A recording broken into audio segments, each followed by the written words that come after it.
Greetings everybody, coming to you from my 2012 Mercedes Benz S350 Bluetec diesel 4Matic. So this is a recent purchase and I thought it was time for another update video because I have personally put just about 1,000 miles on it. So this is my 1,000-mile review. I'm just going to go over what's gone wrong and what I've observed in that 1,000 miles. So when I first got the car, the only known issue was the driver's door handle keyless go wasn't working.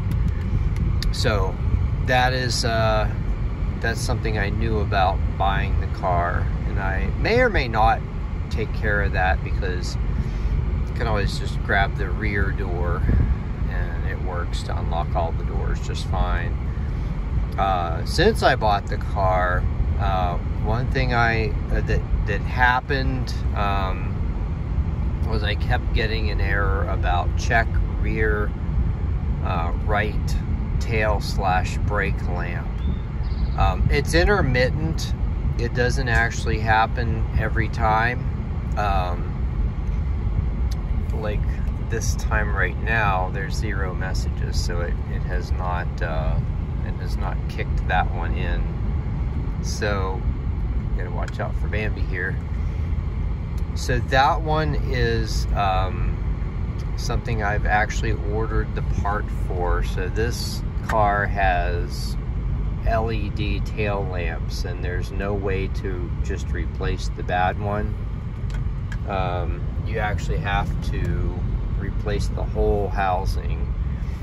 So I went online. There's a lot of Mercedes dealers that have a wholesale online business, and so you can buy the parts for significantly cheaper than if you would just go to the dealer and say that you want the part. It's like, I think I got like 40% off or something like that. It was like, I don't know, regular price was like $450 or $420 or something like that, and I got it for $250. But shipping was really expensive, so those places do not offer free shipping. So I baked that in because the other cheapest one I got that I found at a reliable place with the genuine part was like $335 with free shipping, and I ended up at like $285 including shipping. So I went with that one. Genuine Mercedes. There's a lot of cheap Chinese knockoffs out there for sale. They may or may not work. I've read nothing but problems about people who have used those on the forums. So I ended up just going genuine because these cars don't like to have their electronics messed with.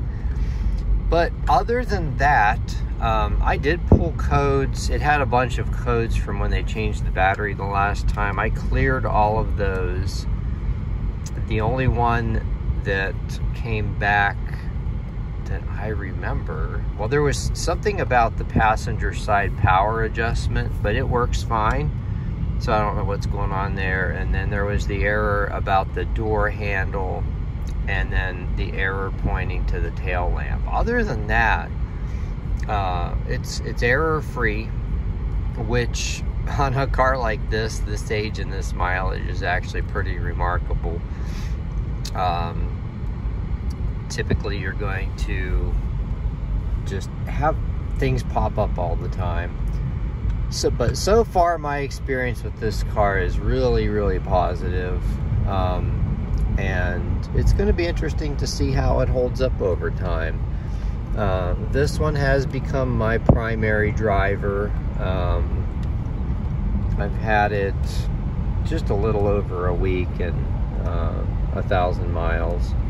I do drive my other cars, but it's anybody's guess how long this will be my primary driver, and I do switch it up.